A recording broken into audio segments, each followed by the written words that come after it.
샬롬, 반갑습니다. 허경 목사입니다. 이번 주에 공지가 나갔듯이 제 개인적인 상황으로 인하여서 신약의 파노라마를 진행하지 못하게 된 점 다시 한번 사과의 말씀을 드립니다. 그래도 그냥 지나치기가 너무나 아쉬워서 지난번까지 배웠던 1, 2주차 내용을 함께 복습해 보려고 하는데요. 짧게 설명해 드릴 테니까 다시 한번 연습해 보면 좋을 것 같습니다. 저희는 먼저 신약의 파노라마를 진행하면서 400년간의 침묵기에 대해서 함께 말씀을 나눴습니다. 이 시기는 많은 열강들, 즉 강대국들이 변화되는 시기였습니다. 하나님께서는 또한 이 시기를 통하여서 복음의 확장을 위하여서 준비하는 시간이기도 하셨는데요. 특별히 헬라가 통치할 때는 언어를 통일해 주셔서 하나님의 말씀을 많은 나라 사람들이 들을 수 있는 기회를 허락해 주셨고요. 이스라엘의 독립 시기에는 메시아를 소망하는 마음을 품을 수 있도록 만들어 주셨습니다. 또한 로마가 통치할 때는 그 많은 나라의 도로를 닦아주심으로 인하여서 복음을 전하기가 매우 수월하도록 준비시켜 주셨음을 우리는 볼 수 있습니다. 또한 이 시기에는 이스라엘 내에 여러 정치 세력들이 변화되는 시기이기도 하였습니다. 이스라엘 내에는 항상 여당과 야당이 존재했었는데요. 특별히 헬라 시기에는 친헬라파였던 사내들인 공의회가 있었고요. 그리고 반대파로 서기관들이 있었습니다. 이스라엘 독립 시기에는 사두개인들, 특히 소수의 귀족 그룹들이 존재했었는데요. 이들은 제사장들을 조종하면서 특별히 이스라엘을 조종했던 사람이기도 합니다. 반대파로는 율법주의자들이었던 바리새인들이 있었습니다. 또한 로마 통치 시기에는 로마의 세금을 징수하였던 세리들이 있었고요. 또 반대파로는 항상 칼을 차고 다니면서 폭동을 일으키면서 이스라엘의 독립을 꿈꿨던 열심당들이 있었습니다. 여기까지 모션으로 한번 해보도록 하겠습니다. 400년 침묵, 말라기, 마태복음, 열강들, 헬라, 언어, 이스라엘, 소망, 로마, 길, 정치 세력, 사내들인, 서기관, 사두개인, 바리새인, 세리, 열심당. 그 다음은 이제 복음서로 들어가게 됩니다. 복음서는 우리가 다 알다시피 4개의 복음서가 있는데요. 특별히 4개의 복음서가 있는 것은 4개의 시각으로 한 복음을 전하기 위함이었습니다. 이 복음서의 내용을 한번 살펴보도록 하겠습니다. 예수님께서는 베들레헴에서 탄생하십니다. 그리고 자라나면서는 아버지 요셉 그리고 어머니 마리아의 고향이었던 나사렛에서 목수 일을 하게 되어지죠. 그렇게 자라서 30세쯤 되었을 때에 드디어 요단강에 가서 세례 요한에게 세례를 받으시게 됩니다. 그리고는 광야에 가셔서 40일 동안 금식하신 이후에 사단에게 시험을 받으시지만 하나님의 말씀으로 승리하게 되어집니다. 예수님의 첫 사역지는 예루살렘이었습니다. 예루살렘에서 병을 고치시고 귀신을 내어 쫓아 주셨던 그 소문이 많은 사람에게 들려집니다. 어느 날 밤 니고데모라고 하는 관원이자 바리새인이 찾아옵니다. 예수님께서는 그 사람에게 거듭남에 대해서 말씀하여 주십니다. 우리가 거듭나야 하나님 나라에 들어갈 수 있다라는 말씀이었습니다. 그리고는 우리가 너무나 잘 아는 요한복음 3장 16절에 말씀을 하여 주십니다. 하나님이 세상을 이처럼 사랑하사 독생자를 주셨으니 이는 그를 믿는 자마다 멸망하지 않고 영생을 얻게 하려 하심이니라 라는 말씀이었습니다. 우리도 그렇게 거듭나야 하겠습니다. 그리고는 이제 나사렛으로 그 길을 떠나시는데요.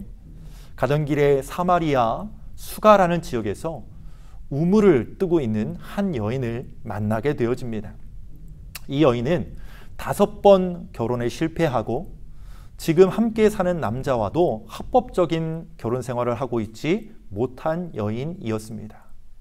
이 여인을 찾아가 주셔서 특별히 아무 소망 없는 이 여인에게 메시아가 본인임을 증거하여 주십니다. 이 여인은 곧장 마을로 들어가 예수님을 증거하고 많은 사람들이 예수님께 찾아와 하나님의 복음의 말씀을 전해 듣게 되어집니다. 그리고 예수님께서 나사렛 본인의 고향으로 가게 되어지지요. 가자마자 회당에 들어가 하나님의 말씀, 특별히 이사야서의 말씀, 메시아를 증거하셨던 그 말씀을 전하시면서 그 말씀이 본인으로 인하여서 응하게 되어졌다라는 말씀을 전하시게 되어집니다. 그 말에 나사렛 사람들은 분노하게 되어집니다. 본인과 함께 살았던 그 예수라는 사람이 어떻게 메시아일 수 있냐라는 생각 때문이었겠지요. 즉시 예수님을 낭떠러지로 데리고 가서 밀어 떨어뜨리려고 합니다. 근데 그 상황에서 예수님께서는 유이 사람들을 지나쳐서 가버나움이라는 지역으로 사역의 본부를 옮기시게 되어집니다. 여기까지 모션으로 한번 해보도록 하겠습니다. 내 시각 한복음, 베들레헴 탄생, 나사렛 목수, 요단강 세례, 광야 시험, 예루살렘 거듭남, 수가 우물가 여인, 나사렛 배척, 가버나움. 이제는 가버나움에서의 예수님의 사역에 대해서 함께 나누어 보도록 하겠습니다. 예수님께서는 총 공생의 기간이 한 3년 정도 되셨는데요. 이 3년이라는 기간 중에 가버나움에서 2년 6개월이라는 긴 시간을 보내셨다라는 것을 우리가 살펴볼 수 있습니다. 특별히 이 기간의 사역을 총 8가지 사건을 통해서 우리가 말씀해 볼 수 있을 텐데요. 이 부분을 한번 나누어 보도록 하겠습니다. 먼저 예수님께서는 가버나움에서 12제자를 세우십니다. 12제자들, 특별히 예수님과 함께 먹고 마시고 잠자고 많은 어려움을 함께 나누고 복음을 전했던 하나님의 귀한 제자들이었습니다. 예수님께서는 그 제자들을 데리고 산으로 데리고 가셔서 산상수훈의 말씀을 전하여 주십니다. 팔복의 말씀, 그리고 빛과 소금의 역할을 감당해야 되는 말씀, 그리고 율법의 잘못된 점들을 교정하여 주시게 되어지지요. 그리고 산에서 내려와 이제 수많은 사역들을 감당하기 시작합니다. 병자들을 고치시고 귀신 들린 자들, 귀신을 내어 쫓아주시고 심지어 죽은 자도 고치시는 역사들을 보여주십니다. 그리고 무엇보다도 하나님의 귀한 말씀, 예수 그리스도께서 구원자이심을 선포하기 시작하십니다. 이렇게 되면서 많은 무리들이 예수님을 따르게 되자 제사장들과 바리새인들, 그 당시 종교 지도자들이 예수님을 시기하기 시작합니다. 그러면서 여러 가지 방해들을 하고요, 시험하기 시작하지요. 하나는 귀신 들린 사람을 데리고 와서 예수님께서 어떻게 하시는가를 지켜봅니다. 예수님께서는 당연히 그 귀신 들린 자의 그 귀신을 내어 쫓아주시고 고쳐주셨지요. 그 모습을 보고 바리새인들은 사단의 능력으로 이 귀신을 내어 쫓았다라고 예수님을 비난합니다. 그때 예수님께서는 어찌 사단이 사단을 물리칠 수 있겠냐라는 말씀을 통하여서 지혜롭게 그 시험을 지나가게 되어지지요. 이후에도 여러 가지 방해들로 예수님의 사역을 방해하는 것들을 볼 수 있습니다. 그래서 이제부터는 예수님께서 비유로 하나님의 말씀을 전하기 시작합니다. 이 부분까지 우리 모션으로 함께 해보도록 하겠습니다. 12 제자, 산상 수훈, 사단을 누르심, 비유 시작. 예수님께서는 시간이 지나면서 제자들에게 예수님이 어떤 분이신지를 보여주시기 시작합니다. 하루는 배에서 여러 가지 말씀들을 전하시고 저녁 때가 되어졌을 때에 제자들에게 갈릴리 건너편으로 건너가자고 말씀하여 주십니다. 사실 밤이 되면 배를 띄우는 것은 매우 어렵습니다. 하지만 제자들 중에서 어부 출신들이 많았기 때문에 걱정 없이 갈릴리 바다로 배를 띄우게 되어지지요. 그런데 그런 상황에서 폭풍이 불어옵니다. 피곤한 예수님은 그 상황 가운데 주무시고 계셨죠. 어찌할 수 없는 상황이 되자 제자들은 긴급하게 예수님을 깨우게 되어집니다. 예수님, 폭풍 때문에 배가 뒤집어지게 되었습니다. 일어나세요, 예수님. 그때 예수님께서 일어나셔서 바다에게 명령하시죠. 폭풍아, 잠잠하라. 그러자 바다가 잠잠하게 되어집니다.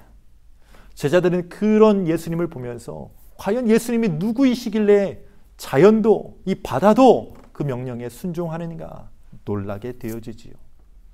또 하루는 예수님께서 많은 무리들에게 하나님의 말씀을 전하고 있을 때 저녁 시간이 되어집니다. 제자들에게 예수님께서 말씀하시지요. 저들에게 먹을 것을 나눠주어라. 이 말을 듣고 제자들은 예수님에게 이야기합니다. 예수님, 저들을 다 먹이려면 200데나리온이나 되는 많은 돈이 필요합니다. 우리에게 그런 돈이 어디 있습니까? 또 한 제자는 이야기합니다. 저들로 각자 가서 그냥 먹고 오도록 하시지요. 안드레라고 하는 제자는 이렇게 얘기합니다. 이 어린아이가 갖고 있는 간식이 전부입니다. 바로 떡 5덩이와 물고기 2마리밖에 없습니다. 저 5,000명이나 되는 사람을 어떻게 먹일 수 있습니까? 그래서 예수님께서 그 오병이어를 축사하시고 제자들에게 떼어 나눠주면서 이것을 나눠주라고 이야기합니다. 근데 놀라운 기적이 일어나지요. 다 나눠주고도 12바구니에 가득 차는 기적이 나타난 것입니다. 그 당시에 먹을 것은 너무나 중요한 것이었습니다. 하지만 그 먹을 것까지도 예수님의 권세 아래 아무것도 아니었음을 우리가 알게 되는 기적을 경험하게 되어지는 것이죠. 바로 예수님께서 하나님의 독생자 아들, 독생자이셨기 때문에 가능했던 기적이었습니다. 그리고 이후에 이제 예수님께서 제자들에게 물어보십니다. 사람들이 나를 누구라고 하느냐? 제자들은 이야기합니다. 누구는 세례 요한이라고 합니다. 누구는 엘리야라고도 합니다. 그리고 또 누군가는 선지자 중에 한 사람이라고 이야기합니다. 라고 이야기하죠. 그때 예수님께서 한 번 더 물어보십니다. 그렇다면 너희는 나를 누구라고 생각하느냐? 그때 베드로가 나섭니다. 주는 그리스도시요 살아계신 하나님의 아들이십니다. 이러한 신앙 고백을 하게 되어지지요. 예수님께서 너무나 기쁜 나머지 이렇게 이야기합니다. 너희 이 고백 위에, 신앙 고백 위에 내가 내 교회를 세우겠다. 그렇습니다. 우리가 다니는 이 교회는 바로 이러한 신앙 고백 위에 세워진 교회입니다. 그렇기에 우리들도 매 순간 주는 그리스도시요 살아계신 하나님의 아들이라는 고백이 필요한 것입니다. 이 일이 있은 후 한 일주일 정도 지났을까요? 예수님께서는 베드로와 요한과 야고보를 데리고 산에 올라가십니다. 그 산에서 예수님께서는 놀랍도록 밝고 희게 변화되어지게 됩니다. 그리고 한편엔 모세가, 그리고 한편에서는 엘리야가 나타나 서로 대화하는 것을 제자들이 보게 되어지지요.